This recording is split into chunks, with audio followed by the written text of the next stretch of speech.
মা ফাতেমার নয়নে মনি হযরত আলীর জান, মা ফাতেমার নয়নে মনি হযরত আলীর জান।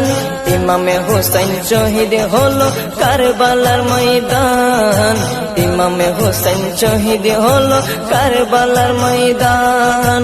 দয়ালে নবীর জবানে কারবালার বয়ানে, দয়ালে নবীর জবানে কারবালার বয়ানে, আওলাদে রাসূল শহীদ হবে হাদিসে প্রমাণ।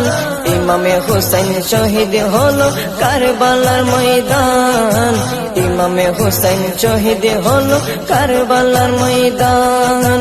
মা ফাতেমার নয়নে মনি হযরত আলীর জান, মা ফাতেমার নয়নে মনি হযরত আলীর জান। ইমামে হোসেন শহীদ হলো কারবালার